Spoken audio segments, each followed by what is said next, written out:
Hello दोस्तों, welcome to my channel. आज जो आप वीडियो देख रहे हैं ना, इसमें लिच्छवी तथा उसका गणतांत्रिक संविधान, क्योंकि लिच्छवी वाला जो और गणतांत्रिक संविधान से हिस्ट्री वाला ये प्रश्न काफ़ी एग्जाम में आपका आता है, तो ये मेंस राइटिंग के व्यू से आपका ज़्यादा इंपॉर्टेंट होने वाला है। तो चलिए हम लोग देखते हैं कि the Licchavi and their republican constitutions, आखिर जो हमारे संविधान बाद में बना 1947 के बाद, किस तरह से हम लोग 1950 में अपना संविधान बनाया, उसी तरह कहीं ना कहीं जो भारत में इसके पहले ही संविधान एक ऑलरेडी बन गया था। ठीक है, तो उनमें से एक लिच्छवी जो गणराज्य है उसके बारे में हम लोग देखेंगे, उसका इतिहास के बारे में जानेंगे। तो अगर लिच्छवी से जैसे भी प्रश्न आपका बनता है मेंस राइटिंग में, तो आप किस तरह से लिखेंगे तो उसको यहाँ पे देखिए। तो देखिए लिच्छवी का इतिहास क्या है। तो यहाँ पे आप देख पा रहे हो जैसे कि लिच्छवी जो गणराज्य है का अस्तित्व वर्तमान बिहार प्रदेश के जो है उत्तरी भाग में था। उसका एक लोकेशन यहाँ पे बता देना है आपको कि कहाँ से लोकेशन है उसका। तो जो आज का मुजफ्फरपुर का क्षेत्र है वहाँ पे, यानी बिहार वाला में। तो लिच्छवी द्वारा जो है गणराज्य की जो स्थापना है ईसा पूर्व 6ठी शताब्दी के आसपास की गई थी। यानी कि आप जो यहाँ पे 6 जो आपका BC है, यानी कि बिफोर क्राइस्ट, ठीक है, उस समय ही वहाँ पे उसका आसपास में विकास हो चुका होता है। और ये ऐसा माना जाता है कि जो लिच्छवी नामक जो महापुरुष के वंशज होने के कारण यह जाति जो है लिच्छवी नाम से प्रसिद्ध हुआ। ठीक है, वहाँ पे एक महान आदमी बना होगा कोई लिच्छ, और उसी के नाम पर इस गणराज्य का नाम ही लिच्छवी नामकरण कर दिया गया। इतिहास में लिच्छवी राजवंश काफ़ी प्रसिद्ध है, आप जानते भी हैं, और आपका कोई भी एग्जाम में है काफ़ी इससे प्रश्न भी बनता है। इसी से आप समझ सकते हैं कि लिच्छवी गणराज्य काफ़ी इंपॉर्टेंट है। माना जाता है कि एक समय जो इसका जो राज्य जो है नेपाल, मगध और कौशल तक विस्तृत था। यानी कि यहाँ पे कोई ऐसा राजा हुए थे जिन्होंने नेपाल, मगध और कौशल को भी अपने जो है साम्राज्य में शामिल कर लिया था। ठीक है, तो इस तरह से यहाँ पे थोड़ा सा इंट्रो आप देखें। अब इसका जो बॉडी पार्ट में आप इस तरह से लिख सकते हो कि जो प्राचीन संस्कृत साहित्य में जो है जो क्षत्रियों की जो इस शाखा का जो है उल्लेख जो है निच्छवी या निच्छवी के नाम से मिलता है। किससे? निच्छवी।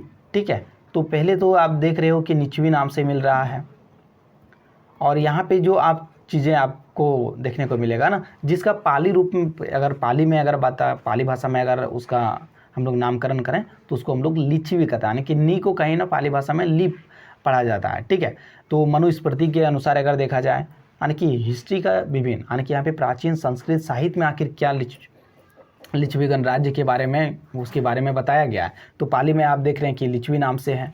ठीक है, और इसमें देखेंगे प्राचीन संस्कृत साहित्यों में इसको निच्छवी नाम से प्रकट किया गया है। और वहीं मनुस्मृति जो है के अनुसार जो है ये वार्तीय क्षत्रिय थे, और उनकी जो गणना जो है मल्ल, झल्ल, नट, कन्न, खस, द्रविड़ के साथ की जाती थी। यानी कि इनके कहीं ना कहीं ये जो प्रकार है, ठीक है, इन्हीं प्रकारों में से एक जो है लिच्छवी नाम से जाना जाता था। और ये जो है वैदिक धर्म के विरोधी होते थे, यानी वैदिक धर्मकांड जो भी वैदिक धर्म में बताया गया उसके विरोधी थे। इनकी शाखाएं दूर दूर तक फैली हुई थी, और वैशाली जो है वैशाली वाली शाखा में महावीर स्वामी था। कौशल की जो शाक्य शाखा में गौतम बुद्ध का जो है प्रादुर्भाव हुआ। यानी कि यहाँ पे देखते हैं कि जो महावीर स्वामी, ठीक है, जैन धर्म, और जो गौतम बुद्ध और बुद्ध धर्म के बारे में आप देखते हैं, तो कहीं ना कहीं जो इन्हीं की जो वैशाली शाखा से है इनका, और स्वामी जी का, और जो है शाक्य शाखा से, कौशल की जो शाक्य शाखा है उससे गौतम बुद्ध का जन्म हुआ। ठीक है, और उसी में इतना जो है फैला। और आप इनके धर्म संप्रदायों के बारे में आप देखते हैं संस्कृत ग्रंथों में जो है लिच्छवी वंश को जो हीन या बौद्ध एवं जो है जैन की प्राकृत जो है एवं पाली ग्रंथों में इसे उच्च वंश बताया गया। तो देख रहे हैं कि संस्कृत ग्रंथ में आखिर कहेगा क्यों? क्योंकि ये वैदिक धर्म के विरोधी थे, तो स्वाभाविक है कि उसके प्रति जो है लिच्छुओं को हीन बताना स्वाभाविक है। और बौद्ध एवं जैन ग्रंथ में जो है, और पाली एवं पाली ग्रंथों में जो है इसे उच्च बताया, क्योंकि आप देख रहे हैं कि इन्हीं से कहीं ना कहीं इन्हीं के एक शाखा वैशाली वाला शाखा और शाक्य शाखा से जो है बौद्ध और जैन लोगों की जो उत्पत्ति हुआ है। तो इसके बारे में तो बुरा कहा नहीं जा सकता है। तो आप इस तरह से रिलेट करके सकते हैं कि बौद्ध और जैन की जो भी स्वामी जी हैं और गौतम बुद्ध जी हैं, इन्हीं शाखाओं से जन्मे हैं, इसलिए इस वंश के बारे में अच्छा ही कहा जाएगा। ठीक है, तो प्राकृत और पाली जानते हैं कि बौद्ध और जैन धर्म में इन भाषाओं का कितना महत्व है। ठीक है, अब जो हम लोग देख रहे हैं कि शासक, यानी कि जो भी शासक है उस समय तत्कालीन में कुछ शासक भी हुए होंगे, तो उन शासकों का क्या राय था। ठीक है, तो जब वो शासक के बारे में आप देखेंगे ना, तो उसमें आपको मिलेगा कि जो मगध के शासक जो बिंबिसार है, ठीक है, ने लिच्छियों के साथ में जो वैवाहिक संबंध स्थापित किया था। उसके बाद जो है उन्होंने अपना साम्राज्य काफ़ी विस्तार भी कर लेता है कालांतर में। उसके बाद में जो है गुप्त सम्राट की जो चंद्रगुप्त प्रथम है ने लिच्छियों के साथ वैवाहिक संबंध स्थापित किया, और इसकी पुष्टि जो है समुद्रगुप्त की जो प्रयाग स्तंभ है, ठीक है, से भी मिलता है। तो ये भी पता, मतलब आप जैसे कि उल्लेख कीजिएगा तो प्रमाणिक, यानी कि आप देखिए जो चीज़ आप बात कर रहे हो, बॉडी पार्ट में लिख रहे हो जब आंसर, तो उसमें आपको कुछ ना कुछ ऐसा फैक्ट चीज़ देना पड़ेगा, प्रमाणिक चीज़ बताना होगा कि नहीं ये हमारा इतिहास में लिखा हुआ, मैं इसे कोरी कल्पना करके नहीं बता रहा हूँ, ठीक है। तो यहाँ पे बताया गया कहाँ पे, जैसे मगध के बिंबिसार और ने लिच्छवी का वैवाहिक संबंध किया, कि और दूसरा गुप्त सम्राट चंद्रगुप्त के और लिच्छियों के बीच में वैवाहिक संबंध था, और इसकी पुष्टि या समुद्रगुप्त की जो प्रयाग स्तंभ लेख से भी मिलती है, ठीक है। ये सारा चीज़ें यहाँ पे देखना, उसमें वर्णित है श्री महाराजाधिराज चंद्रगुप्त लिच्छवी दोहित्रीय महादेव्या कुमारदेव्या मुक्त अंश्य महाराजाधिराज श्री समुद्रगुप्त।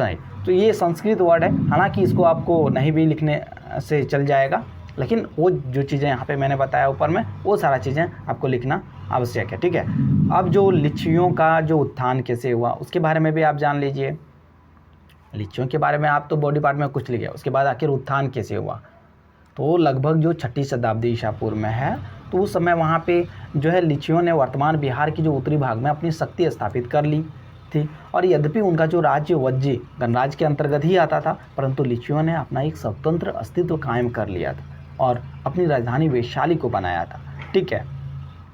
और क्या हुआ, और हुआ इसमें कि लिच्छियों ने जो केवल अपनी स्वतंत्र अस्तित्व को मजबूती प्रदान किया, बल्कि शक्तिशाली मगध राजघराने के साथ वैवाहिक संबंध भी स्थापित किया। प्राचीन बौद्ध व जैन ग्रंथों में इन बातों का उल्लेख मिलता है कि लिच्छवी की जो शासक चेटक ने अपनी बहन जो है त्रिशला का विवाह जो है ज्ञात्रक कुल के सरदार जो है सिद्धार्थ से करवाया था। दोनों को महावीर जैन के रूप में पुत्र की प्राप्ति हुई, यानी कि जो महावीर जैन है कहीं ना कहीं इन्हीं के वंशज से ही आते हैं, ठीक है। हुई जो जैन धर्म के 24वें तीर्थंकर थे, चेटक ने अपनी जो पुत्री चेलना का विवाह भी मगध नरेश बिंबिसार से करवाया था।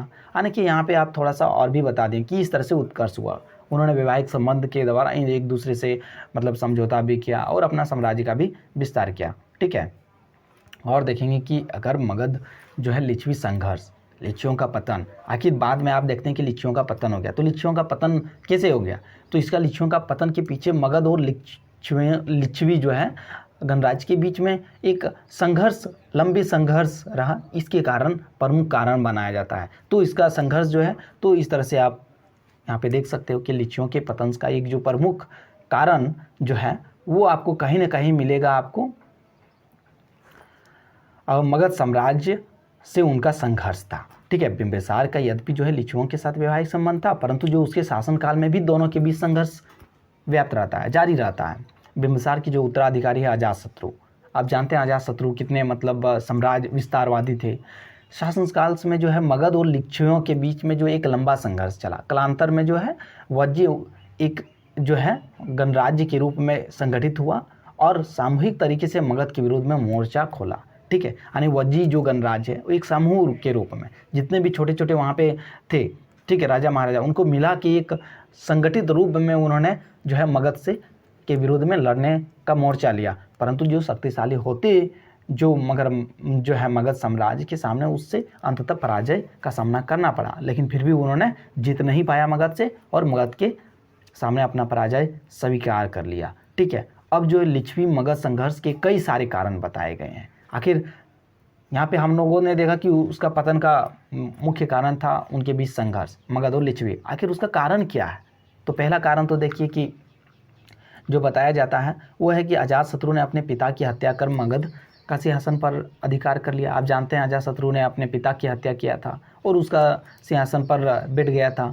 इस तरह से जो बिंबिसार की जो आप जानते हैं कि अपने जो उनके सौतेले भाइयों के साथ जो है बिंबिसार ने कई विवाह किए थे, आप जानते हैं। तो उनके आखिर जो भी बेटे थे और अन्य, तो उनके सौतेले भाइयों के साथ उन्हें कड़ा संघर्ष करना पड़ा। अंत में जो पराजित होकर उनके सौतेले भाइयों ने लिच्छियों के यहाँ शरण ले ली, ठीक है। जब अजातशत्रु ने उन्हें कहा कि पदार्पण के लिए कहा, तो लिच्छियों के जो मुखिया चेटक थे ने साफ मना कर दिया, यानी कि जो भी बोले कि मेरे जितने भी भाई आपके यहाँ पे शरण लिया है उन्हें वापस मुझे दो, ठीक है।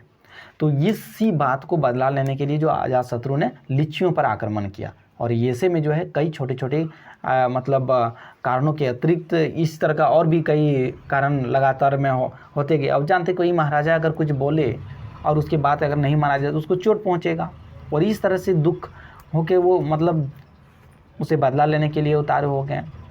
इसका एक कारण था। इसके अलावा दूसरा कारण था कि मगध लिच्छवी संघर्ष का प्रमुख कारण था मगध का अपने पड़ोसियों के प्रति साम्राज्यवादी नीति, यानी कि हमेशा जो मगध चाहता था कि आसपास के जितने भी उसके पड़ोसी हैं उसको अपने राज्य में साम्राज्य में मिला लिया जाए। तो दोनों के बीच लगभग 16 वर्ष का एक लंबा संघर्ष होता है। तो कितने वर्ष का? 16 वर्ष का। तो इस तरह का जो 16 वर्ष का लिच्छियों और मगध के बीच में जो संघर्ष चला, लंबी संघर्ष, तो लिच्छियों ने वज्जी तथा अन्य 36 गणराज्यों के साथ जो है कांसी कौशल को मिलाकर मगध के खिलाफ एक मजबूत मोर्चा बना लिया। परंतु जो अजातशत्रु के जो मंत्री थे, अपनी कुशल कूटनीति का परिचय देते हुए जो मगध के जो खिलाफ है बने, इस मोर्चे को तोड़ने में सफल रहा। इस प्रकार जो अजातशत्रु जो थे ने वज्जी संघ पर चढ़ाई कर उसे अपने अधीन कर लिया, यानी कि जो है अजातशत्रु ने मगध में उसे मिला लिया। अब यहाँ तक रहा लिच्छियों का जो भी इतिहास रहा, पतन रहा, उत्थान हुआ, सारा चीज़ के बारे में हम लोगों ने देखा, ठीक है। और मगध के साथ उनका किस तरह से संघर्ष रहा, संघर्ष की क्या कारण रही, वो सारी चीज़ें आपने देखा। अब हम लोग चलिए देखते हैं कि आखिर लिच्छियों को आज हम लोग इतिहास में पढ़ते हैं तो उसका कहीं ना एक प्रमुख कारण कि वहाँ पे एक गणतंत्रात्मक जो है संविधान उन्होंने विकास किया था, उन्हीं को लेकर वो ज़्यादा इम्पॉर्टेंट है। तो उसी के बारे में देखते हैं। तो यहाँ पे देखिए उनका गणतंत्रात्मक संविधान क्यों था, किस तरह से था। तो आप देखिए लिच्छवी की जो संविधान का उल्लेख जो है अटकथा में हुआ है। किस में हुआ? अटकथा में। तो उसमें क्या होता है एक्चुअली, उसमें 3 प्रमुख अधिकारी होता था। क्या? राजा जिसे राष्ट्रपति या उपराजा जिसे उपराष्ट्रपति, और एक सेनापति होता था, ठीक है। यानी कि एक जातक में वित्त या मंत्री या भंडारी का भी उल्लेख है। इसके अलावा एक जातक होता है, जातक जो आप जानते हैं कि उसमें जो गौतम बुद्ध के पूर्व जन्म के बारे में काफ़ी कुछ बताया गया। तो उसमें एक वित्त मंत्री यानी कि जो फाइनेंस मिनिस्टर होता है या भंडारिक जिसको कहा जाता था, उसके बारे में भी यहाँ पे उल्लेख मिलता है, ठीक है। तो इस तरह से 3 प्रमुख अधिकारी क्या क्या है। तो कई बार एग्जाम में यही पूछ लिया जाता है, जो लिच्छियों की जो गणतांत्रिक संविधान था उसके जो प्रमुख अधिकारी कौन कौन थे। तो पहला तो राजा, दूसरा उपराजा, और तीसरा जो है सेनापति। इसके अलावा अगर भंडारिक कहें तो चलेगा, वित्त मंत्री, ठीक है। तीसरा पॉइंट क्या था कि चारों उच्च अधिकारियों में मंत्रिमंडल का निर्माण होता था, यानी कि चारों जो यहाँ पे देख रहे हैं एक उच्च अधिकारी थे, सारे मिलके उन्होंने मंत्रिमंडल, जिस तरह आप देखते हैं लोकसभा राज्यसभा के में जो मंत्री है, ठीक है, उनमें से जो प्रमुख मंत्री हैं उच्च, उन जो मंत्री दिला के जिसको मतलब आपको ये मिनिस्ट्री दिया जाता है, और उस तरह से मिला के एक मंत्रिमंडल यहाँ पे मिनिस्ट्री बनाया गया है, ठीक है। उसी तरह यहाँ पर भी बनाया जाता था, इसलिए उसको गणतांत्रिक संविधान कहा जा सकता है, ठीक है। चौथा रीज़न ये था कि राज्य की जो वास्तविक शक्ति जो है संस्थागार में था। किसमें? संस्थागार। संस्थागार क्या था? तो एक केंद्रीय समिति था। तो देखिए एग्जाम में कई बार यही पूछा जाता है संस्थागार क्या है। वर्ड आपका नीचे में दिया है कि निम्नलिखित वर्डों के मिलान कीजिए, शब्दों का मिलान कीजिए, ठीक है। तो वहाँ पे कई बार जो ये सा वर्ड मिल जाता है जिससे आपको पता करना होता है कि ये वर्ड कहाँ से लिया गया है। तो आपको संस्थागार जो है कहाँ से लिया गया? लिच्छवी गणराज्य से लिया गया है, और ये एक केंद्रीय समिति था वहाँ पे, ठीक है। और उसी पे उसका जो राज्य की वास्तविक शक्ति होता था। 5वां रीज़न क्या है कि वो आपका जो यहाँ पे है, तो एक पन्न जातक के अनुसार जो है लिच्छवी गणराज्य की जो केंद्रीय समिति में जो है कितना थे? 77 तो 7 राजा थे। सभी सदस्य राजा के कुलीन परिवारों के प्रमुख थे, ठीक है। सदस्य जो होते थे राज्य कि जितने भी कुलीन परिवार होते थे, मतलब राज्य घराने से ही रिलेटेड रहते थे, ठीक है। तो केंद्रीय समिति में जो इतने राजा थे, यानी कि मेंबर आप समझ सकते हैं कि जैसे पार्लियामेंट में जितने भी आप देखते हो कि लोकसभा राज्यसभा में एक नियत कर दिया गया है कि इतना मेंबर होगा, ठीक है। उस तरह से वहाँ पे भी लिच्छवी गणराज्य में केंद्रीय समिति जो था उसमें 707 राजा वहाँ पे निश्चित किया गया था। छठा रीजन में आप देंगे कि जो वो क्यों था एक गणराज्य लिच्छवी। तो छठा रीजन में आप बताओगे कि जो संस्थागार थे उसमें गणराज्यों से संबंधित विभिन्न महत्वपूर्ण विषयों जैसे राजस्व संग्रहण, कूटनीतिक, संधि विग्रह आदि पर जो है निर्णय चर्चा के पश्चात जो है बहुमत के आधार पर किया जाता। तो चर्चा जो होता था, जिस तरह से आप जानते हैं कोई भी राज्यसभा लोकसभा जो है उसमें कोई भी बिल लाया जाता है, उसके बाद उसमें देखना पक्ष और विपक्ष के बीच वहाँ पे चर्चा होता है। चर्चा होने के पश्चात फिर उसमें मत होता है, 2/3 हो गया, जिस तरह से साधारण बहुमत से, जिस तरह से जैसा बिल है उसके अकॉर्डिंग वहाँ पे बहुमत के आधार पर जो है किया जाता था। वैसा ही जो आज आप देख रहे हो वैसा ही उस समय भी किया जाता था। इसलिए इसको हम लोग एक गणराज्य की श्रेणी में रखा जाता है। ठीक है, 7वां रीजन क्या है, जो संस्थागार थे और आधुनिक जो संसद की कार्य प्रणालियों में काफ़ी समानता की जा सकती है। यानी कि जो मैंने बताया कि अभी समानता बताते हुए मैंने अभी बताया, तो वो सारा समानता को यहाँ पे बता सकते हैं। 8वां जो है कि कोरम पूर्ति, यानी कि आप जानते हैं कि कोरम पूर्ति का एक व्यवस्था है, आज का भी आपका संसद में है या कोई भी, जैसे कि आप वहाँ पे कमेटी है वहाँ पे भी रहता है कोरम का, कि वहाँ पे इतने सदस्य अगर उपस्थित होता है तो ही आप कार्रवाई स्टार्ट कर सकते हो। जैसे मतदान, उसके मतगणना और प्रस्ताव रखने की जो स्पष्ट और निश्चित नियम होते थे, तो वो सारा नियम जो है वहाँ पे भी देखने को मिल जाता।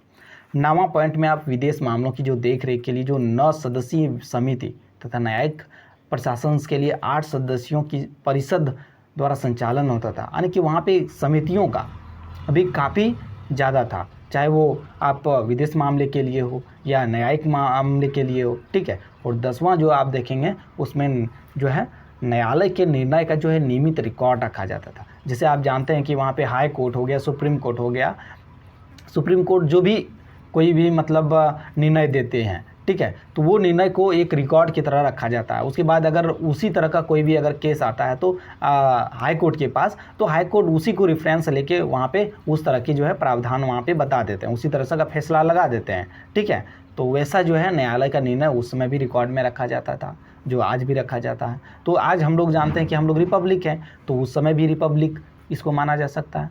और जो 11वां रीजन जो है, गणराज्यों में ग्राम पंचायतें भी होती थी। तो मैन एक ये भी बता सकते हैं कि जो वहाँ पे जो लिच्छवी गणराज्य थे वहाँ पे जो ग्राम थे वहाँ पे ग्राम पंचायत एक अहम भूमिका था। ठीक है, इस तरह से आप यहाँ पे देख सकते हैं। तो 11 रीजन आप देखें, और 11 आखिर जब भी आप, जैसे यहाँ पे क्वेश्चन 2-3 तरह से आपको पूछा जा सकता है। लिच्छवी के उत्थान या पतन का रीजन क्या था, दूसरा लिच्छवी गणराज्य कि जो गणतात्मिक व्यवस्था पर टिप्पणी कीजिए, उसके बारे में बताइए। तो यहाँ पे जैसे क्वेश्चन बनेगा आप उसको एक कर लीजिएगा। ठीक है, तो लिच्छवी के समय में जो आप देखेंगे कि जो समय देश के जो है पूर्वी भाग में 2 प्रकार की शासन व्यवस्था कायम थी। अंग जो थे मगध और वत्स इत्यादि जनपदों में राज व्यवस्था कायम थी। वहीं दूसरी ओर जो है वज्जी गणराज्य, जिसके अंतर्गत लिच्छवी भी आता था, तथा मल्ल जनपदों में गणतात्मक शासन व्यवस्था कायम थी। यानी कि वहाँ पे देखेंगे कि लिच्छवी जब था, यानी कि 6ठी शताब्दी ईसा पूर्व में, उस समय और क्या क्या था। यहाँ पे आप जानते हैं 16 महाजनपदों के बारे में जिक्र हम लोग पढ़ते हैं इतिहास में। ठीक है, तो ये 16 महाजनपदों में जो है उस समय जो लिच्छवी था, तो लिच्छवी के साथ साथ में और 15 जनपद थे। ठीक है, उन सारे जो जनपदों में कैसी व्यवस्था थी, तो उसी के बारे में यहाँ पे देखें कि वज्जी गणराज्य थे, उसी के अंतर्गत में लिच्छवी आता था। और लिच्छवी के अलावा जो मल्ल एक जनपद था उसमें भी गणतंत्रात्मक व्यवस्था था। तो यही पूछा जाता है कई बार एग्जाम में कि जो इनमें से किसमें गणतात्मक व्यवस्था रहा है। ठीक है, तो मल्ल में भी था और वज्जी में है। ठीक है, यानी कि लिच्छवी में भी है। ठीक है, तो यहाँ भी कभी राजतंत्र ही हुआ करता था, यही बताया जा रहा है कि यहाँ भी कभी राजतंत्र ही हुआ करता था, परंतु जो है समय के साथ यहाँ पे गणतंत्रात्मक शासन व्यवस्था अपनाई गई, जिसे आगे चलकर जो है प्रजातांत्रिक व्यवस्था का सूत्रपात हुआ, यानी कि जो हम लोग डेमोक्रेसी जानते हैं। ठीक है, लिच्छवियों ने जो है अपनी राजनीतिक शक्ति को समेकित करने के लिए जो है गणतंत्रात्मक जो है शासन व्यवस्था को अपनाया, और इसका पूरा श्रेय जो है लिच्छवी के प्रमुख जो है चेटक को जाता है, यानी कि चेटक था। आप जानते हैं विदे एक जो है बुद्धिमान एवं पराक्रमी शासक था। वो कैसा था, एक पराक्रमी शासक था, और वह संपूर्ण जो है गणराज्य का जो अध्यक्ष भी था, यानी विधेय जो है, विधेय वाला। ठीक है, तो वो है संपूर्ण जो है जितने भी मतलब वहाँ पे आता था वज्जी गणराज्य में, उसमें विधेय का प्रमुख स्थान होता था। ठीक है, अध्यक्ष था। गणराज्य कुल 18 इकाइयों का संघ था, जिसमें से जो है 9 इकाइयाँ जो है लिच्छियों से तथा 9 इकाई जो है मल से संबंधित था। यानी कि 18 में था लिच्छियों से जो संबंधित था वो 9, और 9 जो है मल से, यानी लिच्छी और मल जो दोनों गणतंत्रात्मक है, यानी कि दोनों मिलके ना काम कर रहा था, इसलिए दोनों गणतंत्रात्मक है। ठीक है, तो इस तरह से यहाँ पे आप देखेंगे। ठीक है, अब जो है सभी इकाइयों में आप देखेंगे कि जो राजाओं को जो है जिसमें कि वज्जी भी शामिल था, गणनायक कहा जाता। तो यहाँ पे ये एक वर्ड आता है कि गणनायक कब कहा जाता था राजाओं को, तो वहाँ पे ऑप्शन रहेगा आपका हालांकि, तो वहाँ पे जैसे गणनायक जो है राजा को कहा जाता था, वज्जी में शामिल जो जितने भी थे, ठीक है, उस समय गणनायक के जो है परिषद को गण कहा जाता था, अर्थात गणतंत्र परिषद कहा जाता था। यही जो वह व्यवस्था थी जहाँ संविधान एवं कानून बनते थे और सभी अलग अलग इकाई का शासन प्रशासन संघ द्वारा निर्मित संविधान के आधार पर चलता था। वज्जी गणराज्य बहुत ही समृद्ध था और वहाँ जो राजनीतिक, आर्थिक, सामाजिक, धार्मिक एक क्षेत्र में काफ़ी प्रगति हुई थी। आसपास के राजाओं को जो है इस शक्तिशाली गणराज्य के से काफ़ी ईर्ष्या होती है, स्वाभाविक है, क्योंकि आप देखते हैं कि भारत अगर विकास कर रहा है तो आसपास के पड़ोसियों को भी ये होता है, या तो पड़ोसी विकास करेगा तो कहीं ना कहीं उसके भी पड़ोसी को ईर्ष्या ही होगा ही। तो ये चीज़ वहाँ पे भी हो रहा था उनके साथ में भी, और वे अक्सर जो था इसे नष्ट करने के फिराक में लगे रहता, यानी कि धात देखिए बैठे हुए थे कि कब इसमें हमको एक अवसर मिलेगा जो इसको हम लोग अपने में मिला लेंगे, ठीक है। परंतु वज्जी गणराज्य की जो शक्तिशाली सेना का सामना करने का साहस वे नहीं जुटा पाते थे। अब यहाँ पे हम लोग देखेंगे, इसको अंत करते हुए जाएंगे कि विंध्य की जो राजधानी वैशाली थी, ठीक है, और ये एक बड़ी इकाई थी।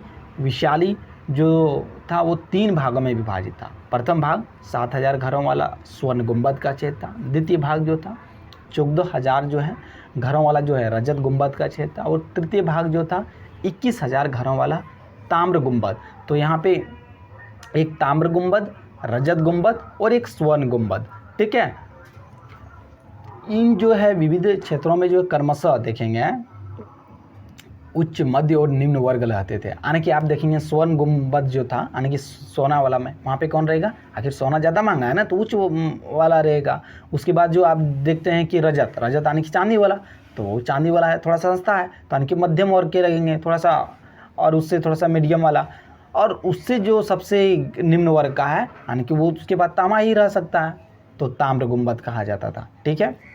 तो वैशाली केवल लिच्छियों की राजधानी नहीं थी बल्कि संपूर्ण वज्जी गणराज्य की राजधानी थी। कई बार एग्जाम में यही आ सकता है कि जो लिच्छियों की राजधानी क्या थी, तो वैशाली थी। इसके अलावा जो आप जानते हैं कि वज्जी गणराज्य जो था यानी वज्जी संघ की ही राजधानी वैशाली था, ठीक है।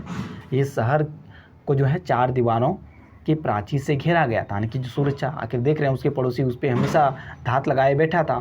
प्रत्येक दीवारों के बीच की दूरी जो है 2 मील हुआ करता था, ठीक है। इसमें अनेक परकोटे एवं प्रवेश द्वार बने हुए थे, ठीक है। तो इस तरह आपने आज देखा कि जो वज्जी संघ के बारे में देखा, यानी कि जो लिच्छवी गणराज्य में क्या गणतंत्रात्मक व्यवस्था वहाँ पे था और उसके उत्थान और पतन का क्या प्रमुख कारण था, और उसको हम लोग देखते हैं कि जो मगध के साथ में लिच्छवी गणराज्य का जो संघर्ष हुआ और उस संघर्ष का क्या रीज़न रहा, ठीक है, क्यों मगध ने उस पर